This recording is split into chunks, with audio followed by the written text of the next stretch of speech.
He retired as a captain from the Sacramento County Sheriff's Office in California. He's also retired chief of police for Rancho Cordova, California Police Department. He's here to talk about the unsolved, still open murder killing of a Sacramento County Sheriff's deputy, and much more. Welcome to the Law Enforcement Talk Radio Show. In the Law Enforcement Talk Radio Show, we are joined by special guests talking about their experiences, the realities of investigating crimes, plus those who have experienced horrendous trauma. Police, first responders, military, and victims of crime share their stories. Hi, I'm John J. Wiley. In addition to being a broadcaster, I'm also a retired police sergeant. Be sure to check out our website, letradio.com, and also like us on Facebook. Search for the Law Enforcement Talk Radio Show. The Law Enforcement Talk Radio Show is brought to you in part by Newsbreak. In particular, our profile on Newsbreak, the Law Enforcement Talk Radio Show. You can do a Google search. Just search for Law Enforcement Talk Newsbreak, and you'll get access to it. You can download the app for free, the Newsbreak app. Just go to your app store of your choosing and download it. Be sure to look for Law Enforcement Talk Radio Show and podcast and follow us. You'll get great news, great articles, local news, and much more, all on the Newsbreak app, which is 100% free. So download it today and be sure to follow the Law Enforcement Talk Radio Show and podcast and let a friend know. Share the post. Hey, there's an idea. Share it on your social media and tell everybody about the Newsbreak app, in particular, Law Enforcement Talk Radio Show and podcast on the Newsbreak app. Remember, it's free. Joining us from the great state of Utah, we have retired captain from Sacramento County Sheriff's Office in California, also retired police chief from Rancho Cordova Police Department in California, Michael Goold on the show. Dr. Michael Goold. His website is drmichaelgoold.com. That's drmichaelgoold.com. A, thanks for your service, Michael. B, thanks so much for being a guest on the show. It's very much appreciated. My pleasure. Looking forward to our conversation.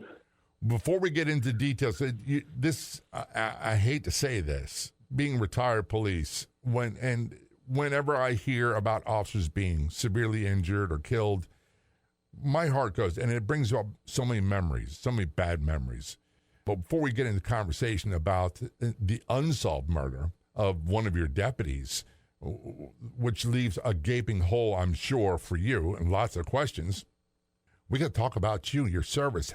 You're retired now. Are you out of the police realm totally?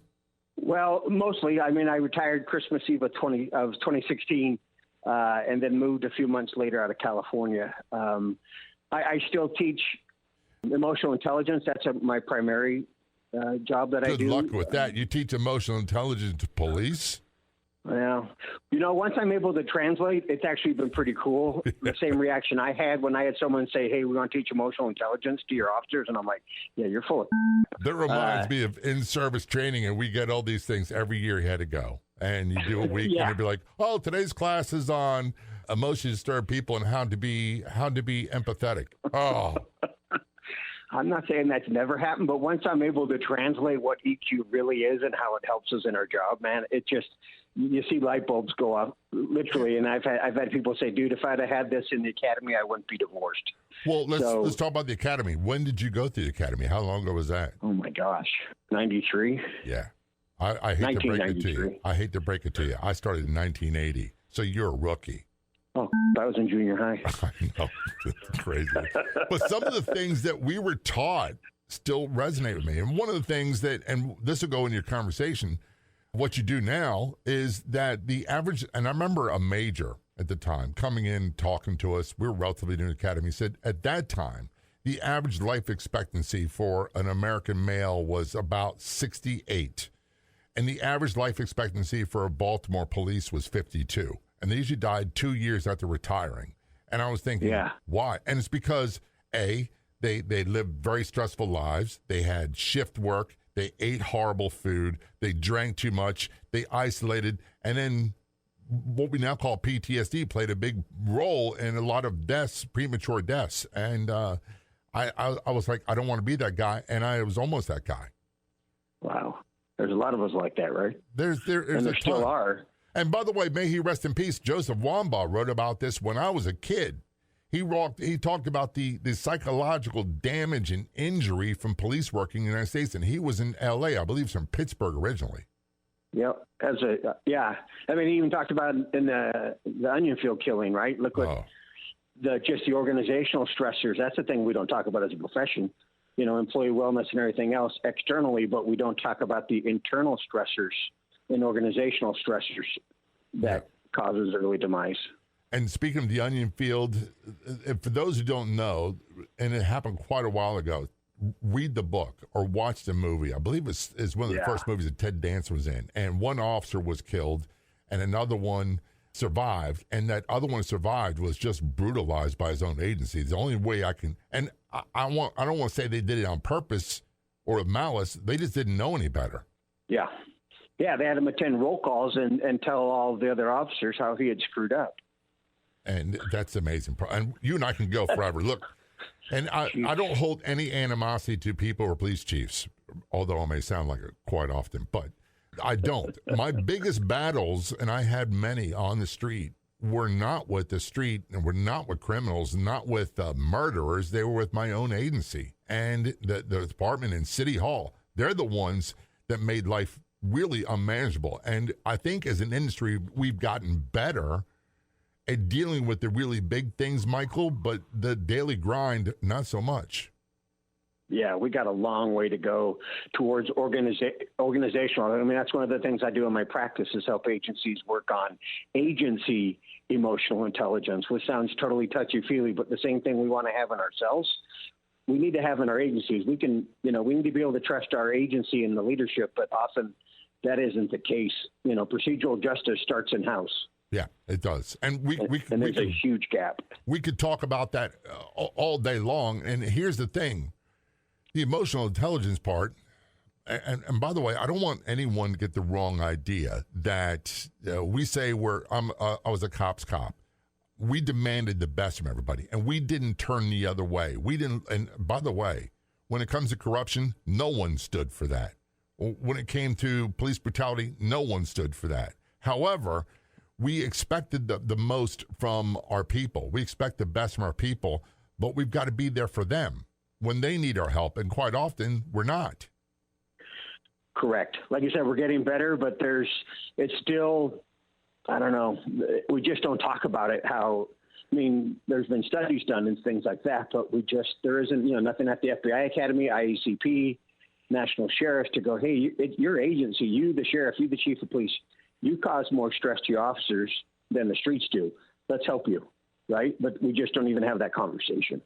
And the other thing is, as an administrator, I guess I'll pose this in the form of a question.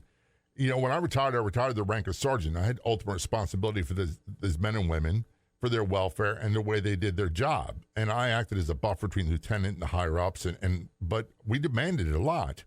But we also had to make sure they were okay, because they would not tell you that they were not okay. As a chief of police, is it difficult to have a barometer for how your troops are doing? I think it gets back to that agency and individual emotional intelligence of a chief is how much time do you spend in your office, right? And we're talking from an agency of size of 10 to, LAPD, LASO, NYPD with 10, 20, 30,000 employees. I mean, you just can't be everywhere at once. But, also you said it, you're a sergeant. I hope that agencies have the culture where if a sergeant notices something that they go to their lieutenant, there's some chain of command to go, hey, officer so-and-so, deputy so-and-so, dispatcher so-and-so is really struggling. You might not know it, but we need to help them. And then hopefully there's that agency culture where they do get help. And I think we've come a long way. But, good is never great enough. It's never. How we treat our employees. What's the old saying that good is the enemy of great? We're talking with Dr. Michael Goold. He's retired captain from Sacramento County Sheriff's Office, also retired chief of police from Rancho Cordova. And when we return to Law Enforcement Talk Radio, we're talking about the unsolved murder of one of his deputies. Don't go anywhere. We'll be right back.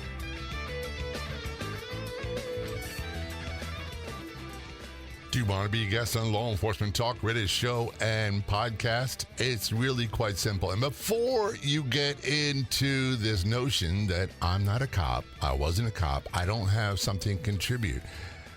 Well, the show is about investigating crime. That's one aspect of it from the real life perspective of those who did it. And then it's also about trauma, how trauma impacted them. Often crime-based, but not always. Our guests quite often are law enforcement officers, other first responders, military, victims of crime, their spouses, or survivors, talking about how trauma impacted them, what happened, how it affected their lives, and how they rebuilt their lives after. If you want to be a guest, just contact me. It's really simple. Send an email to jay@letradio.com. That's jay@letradio.com. Or go to letradio.com and the Contact Us page, and you can get me right there as well.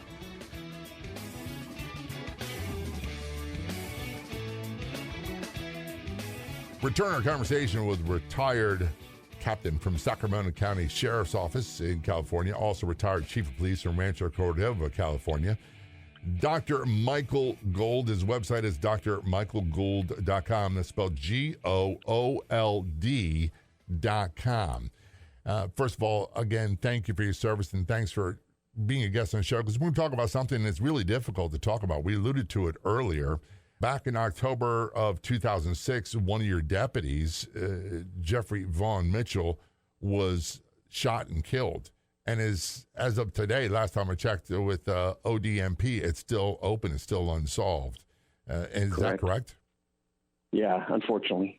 That's a long time ago, but we think, and I got to tell you, there's part of me, and I'm sure you can relate, you probably can't say anything about it, but there's part of me when a police officer is shot or killed or even injured or the weapon's taken, I'm like, let's crash doors. Let's get them answers. Let's find out who it is. I'm sure that was the mindset for a lot of people. They couldn't figure this out, could they? No, and there were so many obvious pieces to the puzzle, but maybe just a little background. So on that night, it was just from my personal experience, that's kind of how surreal it was. So my job at the time, I was the employee relations lieutenant, which was kind of a catch-all for everything having to do with employees. I think right now we might call it the chief human resource officer, right? So I helped officers get to rehab. I facilitated labor complaints and things like that, injured employees.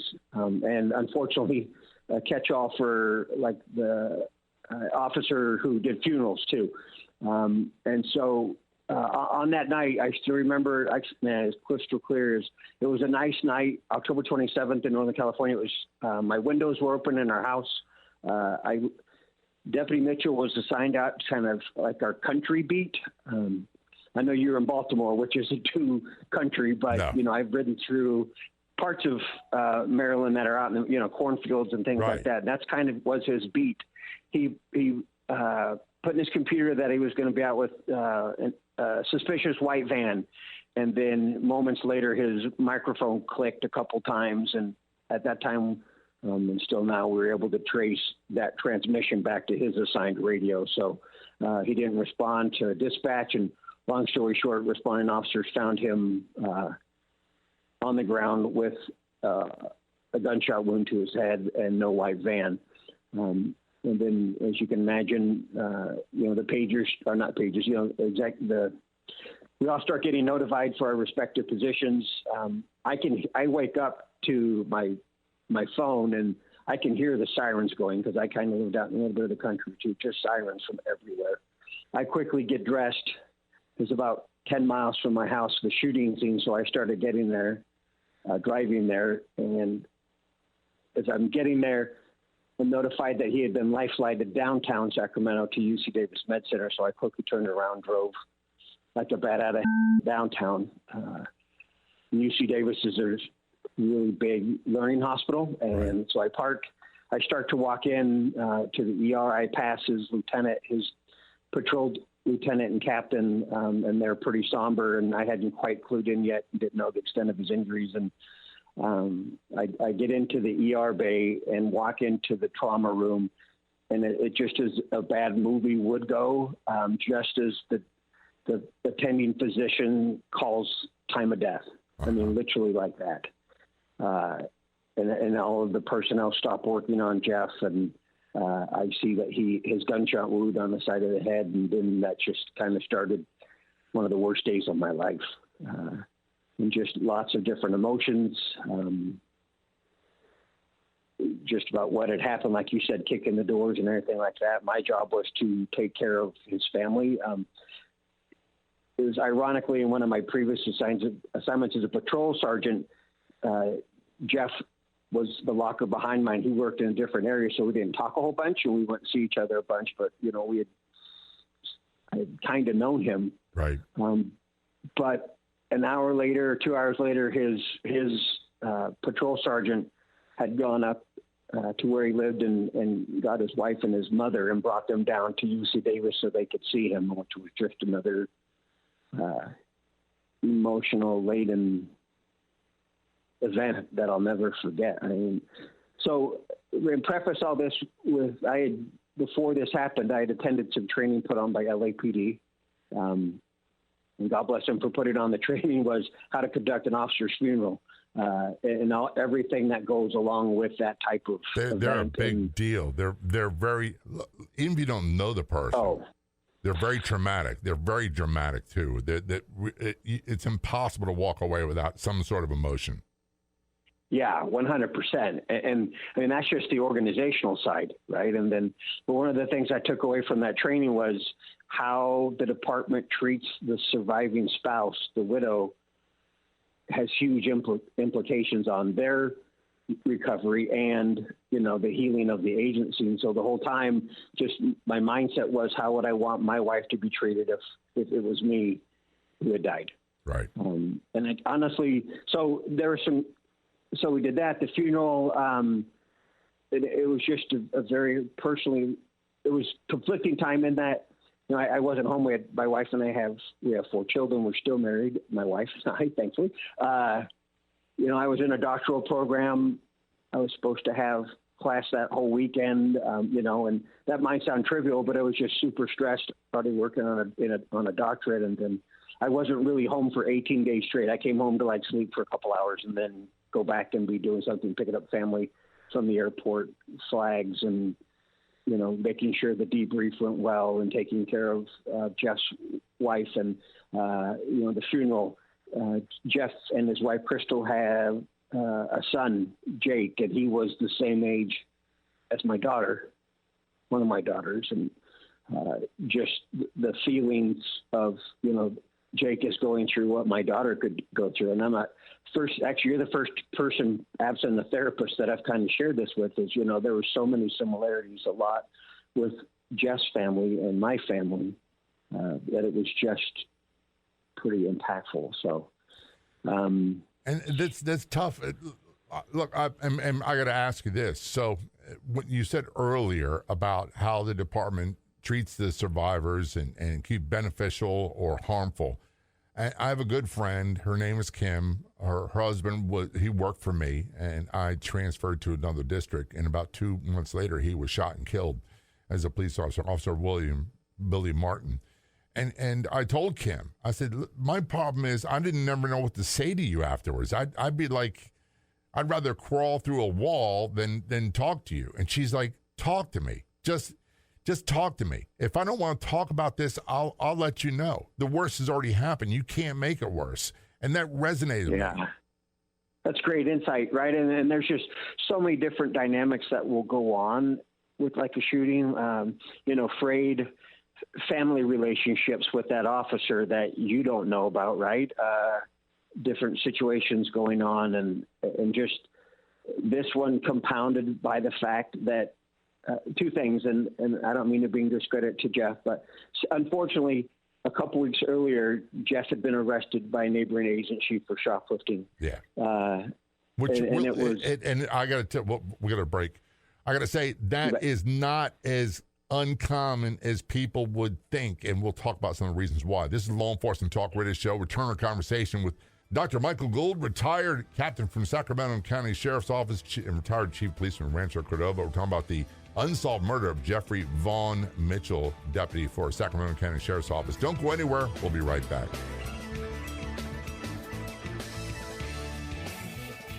Looking for love but tired of the games? Shot at Love is your ultimate playbook for finding the real thing. Written by Carrie Brett, celebrity photographer, podcaster turned dating expert. Learn insider secrets, proven strategies, and inspiring stories to help you. Whether you're starting over or leveling up, Shot at Love gives you the confidence to take your best shot. Get it at shotatlovebook.com. Shotatlovebook.com. That's shotatlovebook.com. Are you turning 65 or stuck with a Medicare plan that just isn't cutting it?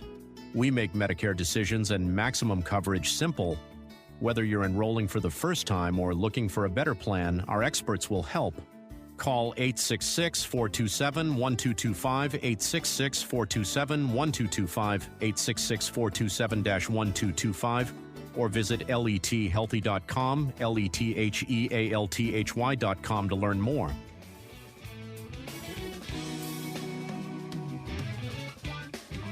Return conversation with Dr. Michael Goold on the Law Enforcement Talk Radio Show. By the way, his website is Dr. In case you're writing this down, Michael, common spelling, Goold, Goold.com. That's drmichaelgoold.com. He's a retired captain from Sacramento County Sheriff's Office and also retired chief of police from Rancho Cordova Police Department, both in California. We're talking about the unsolved murder of Deputy Sheriff Jeffrey Vaughn Mitchell. And before we went to break, one of the things that came up was that he had been arrested by a neighboring agency for shoplifting. And what I said was that's not as uncommon as people would believe. Number one, there's disputes that happen all the time. But here's one of the defenses, and I'm not saying I'm defending into his behavior, but one of the things that happens quite often is the amount of adrenaline, the amount of mental illness that occurs from police work and exposure to trauma. Quite often, these deputies, these law enforcement officers, wind up becoming addicted to excitement. Yep. Or substances like alcohol as a way of dealing with that, and they become adrenaline junkies. And I'm not saying it was the case with him. We're not here talking to him, obviously, but it's not always as it seems. And right away, and I was as guilty as the day is long with this, Michael, is that when a cop did something wrong, I was like, well, man, the heck with them. They're done. They're history. And nowadays, I'm a little bit more open-minded about a lot of things. So that had to play a part in his death, didn't it? Or the death investigation? Oh, for sure. So I think it was that night or like 24 hours, I got a call from one of the commanders. I got a call from someone up high up in that agency, and I still remember they said, hey, I need you to go be someplace so I can have a private conversation. And that's when he revealed to me about the site. He wasn't arrested, like booked into jail. He was cited, right? For the shoplifting. But and there's still huge emphasis on the white van and so forth. But it planted the seed of, hey, maybe this didn't go down the way we thought it did, right? And so that plays out. So I'm going to say pretty significantly. From pressure and faction at headquarters who thought, hey, we need to chill on honoring this officer if it's a suicide. Right. But the investigation was in full force. I will say, so if you remember earlier, I said that he had said he was going to be out with the white van. Well, later that day, a white van is found with one or two individuals who they had high centered in a creek crossing out in the middle of the hill country outside of Sacramento, and it was a white van with two dead people in it through carbon monoxide poisoning. And it was like, are these the people associated? Right. Was there a third person? Was there a third person in that van? So that just had a cloud hanging over me from, I'm going to say, agency allegiances, but I reverted back to my mindset of how would I want my wife to be treated. She didn't do this. So if true, right, she didn't do the shoplifting. She was mourning. Right. And I operated very much from my heart in that mindset. I paid for that organizationally, I'll say, with certain people, but I didn't care. I cared, but I'm like, but I'm doing exactly what you mean. I think is best. Yeah. Yeah. So I did that. We did the funeral. And, it was extremely hard on my family, hard on me. And again, you're the second person besides my therapist that I've ever talked about this with now, with maybe millions of people, right? So I had to compartmentalize what I was going through with the different emotions and feelings during that time. And I will say, the shout out to our homicide investigators, just top notch in the country.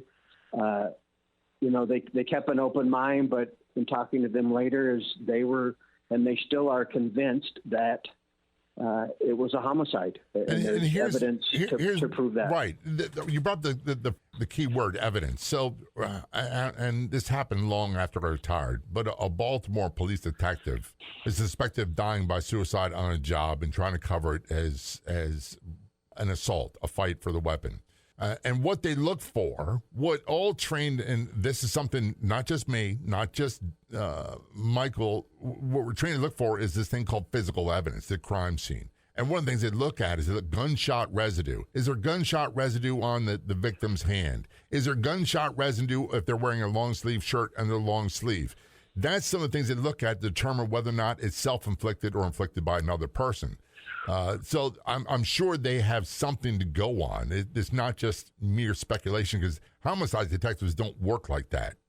Correct, 100%. And ironically, a couple years later, I was assigned to investigations as executive officer and got a debrief from, the lead investigator. And he was very frank and very forthright. And they had actually utilized an expert to show the angle of the entry wound and so forth, and how he would have been handling his gun to make that happen. And it was almost physically impossible for that to happen. Plus some other evidence that is not disclosed yet that we firmly believe it was a homicide. And here's when you say that evidence is not disclosed, I'm not going to ask you, because there's a lot of things that we can't talk about, even 20, 30 years later, because there's a chance, remote or otherwise, that they will make an arrest and they'll have a prosecution. And you don't want to damage your prosecution by giving out information early. I want to say this, and I say it quite often in cases of homicide. Number one, quite often, in particular with homicides, are difficult to solve. It's really evidence-driven. But when we talk about murders, quite often the investigators, the police, the deputies, whoever they are, the detectives, have a good idea who did it, but they can't develop this thing called probable cause or enough evidence to take it to court. And that quite often is the case with a lot of these. And that is the case in this case. Yeah, that's the thing. And we're not here to cast aspersions on anybody, but it could be a multitude of reasons. Another thing, this is something that's happened relatively recently. We had a deputy corrections in Palm Beach County, Florida, that was killed, and they said it was targeted. And people automatically assumed it was targeted because he was off duty because of his employment. And it wasn't. It was targeted because of a domestic dispute. That's some of the things that people, they get hung up in lingo, and what we mean and what they mean might be two different things. Yeah, well, this is all of Jeff's, the evidence for murder, is obviously all job related. And I mean, it's kind of a no-brainer. Certainly DNA plays a part in that. I will say, and it's just something for folks to think about, is although well-intentioned, Jeff was pretty much dead on the scene, right? Yeah. But good-natured, and I love our brothers and sisters in EMS, and they want to go the extra mile. But, they landed a helicopter on this country road right, near the body, and the rotor wash did not help with crime scene preservation. That's another story in itself. Crime scene preservation, man. I can tell you this story about Baltimore police, and we had some of the best detectives in the world. It came to homicide. And by the way, I worked with some great people. And not just the police I worked with, a lot of the people that lived in the area were phenomenal people. But one of the things, if you were a command staff and you walked into a murder scene, man, and you started destroying or tampering with evidence, man, they would be harsh with you. Yes. And rank did not matter. So we're talking with retired captain from Sacramento County Sheriff's Office and retired chief of police from Rancho Cordova, California Police Department, about the unsolved murder of a Deputy Sheriff Jeffrey Vaughn Mitchell, October 27, 2006. And his website, very quickly, is drmichaelgould.com. When we return, we're going to talk about some of the personal effects, some of the personal effect on him and his family, investigating this, and more details about the murder. Don't go anywhere. We'll be right back. If you do any business on social media, creating content is one thing. The trick is, how do you turn those people that comment on your social media into consumers? There's a great tool, and you can get more information at letpops.com. That's letpops.com. Best of all, you can get started for free. letpops.com. Check it out today. Your golden years are supposed to be easy and worry-free, at least in regards to finances. If you are over 70, you can turn your life insurance policy into cash. Visit letsavings.com. That's letsavings.com. letsavings.com. Or call 866-480-4252. Again, that's 866-480-4252 to see if you qualify. Learn how you can be ultra successful on Facebook and possibly earn an income from Meta.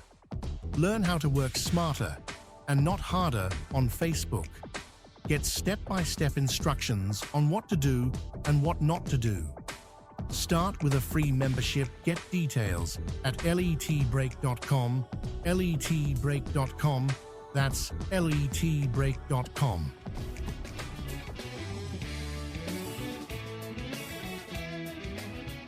Return our conversation on the Law Enforcement Talk Radio Show with Michael Goold. Michael is retired captain from Sacramento County Sheriff's, I'm not sure what it's called, department or office. We'll cover that in a moment. He's also retired chief of police from Rancho Cordova, California Police Department. Talking about the unsolved murder of Deputy Jeffrey Vaughn Mitchell, October 27, 2006, still unsolved, not closed, and his website is drmichaelgould.com. Last name is spelled differently, Goold.com. Check it out. First of all, it's really difficult when, and I got to throw this in here, and this goes back to the conversation about the being cited for shoplifting. It didn't matter whether in our agency, it didn't really matter whether the person was a police officer, a streetwalker, a prostitute, a drug addict, or whatever. We invested every murder the same way. It was all out trying to find out, because the old saying was, you speak for the dead. That's the way it was. And the lifestyle choices of the individual had almost nothing to do with it. With police and people, and I'm going to address something really quickly, they'll say quite often, well, he's a human like everybody else. Why go the extra mile? Because if they're willing to do that to a police officer, a deputy sheriff, whatever, just doing their job, nobody is safe. Nobody. Yeah. And he didn't volunteer for this. He volunteered to be a cop, but he didn't volunteer to be killed. 100%. And I'm sitting here in my office, just not going back to that time. Because it was unsolved, some businesses and stand up and tried to promote and remind people of his death. And a billboard company did it, and I have a copy of that billboard in my office, just with the $225,000 reward that the community put together to find Jeff's murderer. So I don't forget it. And I have his funeral program in my office too, just as a reminder. So, but I have hope. I'll say this is, you might not be familiar, it's a West Coast case, but the original Night Stalker East Area Rapist was a case that went on for decades in California, and It was through DNA and a lot through the Sacramento County DA, then Anne-Marie Schubert, that they were able to solve that case and bring justice for that suspect. So I've been away from the department for 10 years, but I have talked to folks, and they haven't forgotten. And it's my sincere prayer that justice does happen for Jeff and his family. And you never know. You said that this could come to a prosecution. You just never know. We had cases like the BTK killer went on 20 or 30 years, and they finally arrested a guy and successfully prosecuted him.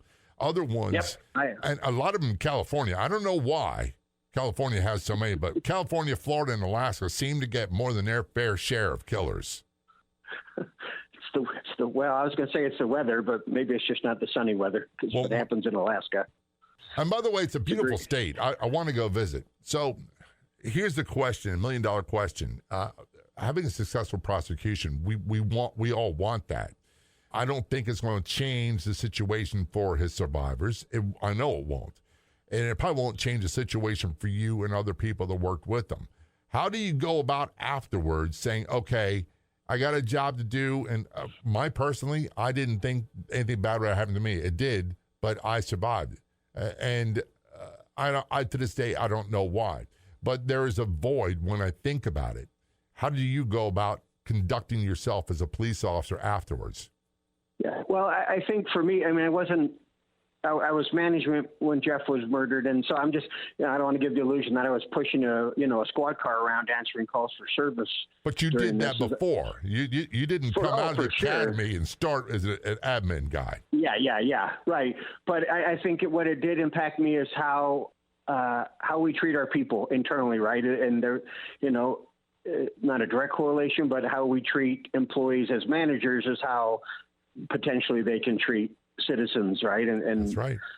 We set the example. So, there was a lot of energy in the beginning of finding Jeff's killer, and then there's a police week and going back to DC with Honor Guard, and this was a little different. There's one of our guys, our motor team went out there, and there's a lot of events that first year for survivor families and the agency that keep it going, and not in a bad way, but it's another reminder of Jeff not being there, right? And I know how hard it was for Jake and Crystal, his wife and son, to keep going to those events.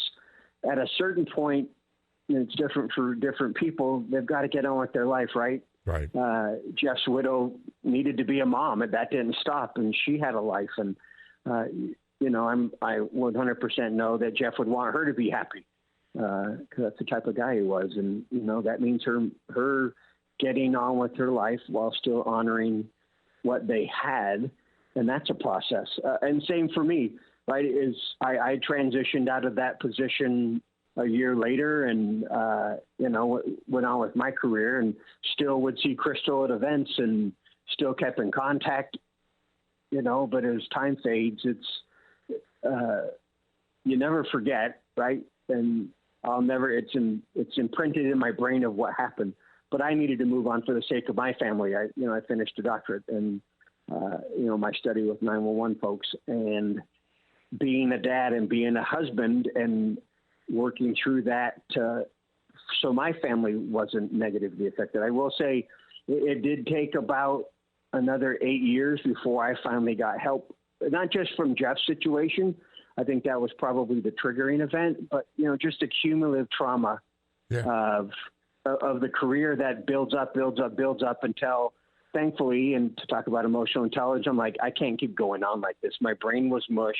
It just was negatively affecting me and my family. And so I thankfully had a good EAP program in our department, someone who had been vetted, who knew what we do. And she was a lifesaver for me, a counselor. And I did EMDR, and it just was, it helped turn me around, get me headed in the right direction. I have been toying myself with the idea of doing EMDR, but be honest with you, I'm at the point now, and I have been for many, many years, decades, where I'm okay. And I'm afraid to upset the apple cart. What if this all of a sudden makes it return to the bad old ugly days? So I don't. But one of the things you said is that, and I don't. There's a book called The Body Keeps the Score by Bessel van der Kolk, and I did that. I studied a lot of traumatic stuff during my doctoral dissertation. I'll just say a lot of retired guys are like, no, I let that stuff go. No. The body remembers. It I have forget. I have not let it all go. I told someone the other day, I made a post on the Law Enforcement Talk Radio Show Facebook page and also on social media, but that, in the case of killers, I was in 4 shootings in a little more than 10 years, and the first 2 I never fired a shot back, and most of them, I don't even remember their names. Not only have I forgiven them, I forgive, but I don't forget. And I don't think the forgetter is ever going to go away until they plant me. But things are much better. I'm not as angry as I used to be. I'm not as reactionary as I used to be, but I also avoid a lot of things. Right, and your body knows what you're going through. That's my point, and for anybody who's listening who's in a job with a lot of trauma is we might intellectually get there, but our body's keeping track, right? So our body's got a bad way. They got a bad way, a sneaky way of reminding you that this is not dealt with. Before we run out of time, let's talk about you real quick. Your website's drmichaelgould.com, and what do you do now?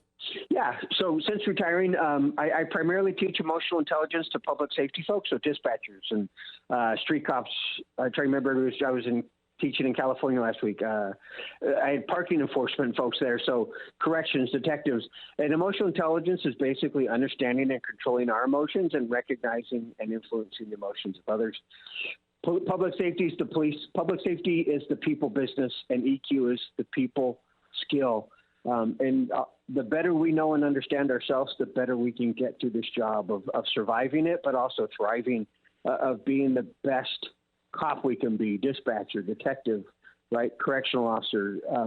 And so that's the main thing I do. And then I do executive coaching for public safety leadership. And can people get more information and get a hold of you on your website, drmichaelgould.com? That's it. Well, Dr. Michael Goold, thank you for your service. And B, thank you for being a guest on the show. Both very much appreciated. Thanks for having me. It's been a pleasure. I'd like to thank our guests for coming on the Law Enforcement Talk Radio Show. The Law Enforcement Talk Radio Show is a nationally syndicated weekly radio show broadcast on numerous AM and FM radio stations across the country. We're always adding more affiliate stations. If you enjoyed the podcast version of the show, which is always free, please do me a favor and tell a friend or two or three. I'll be back in just a few days with another episode of the Law Enforcement Talk Radio Show and Podcast. Until then, this is John J. Wiley. See ya.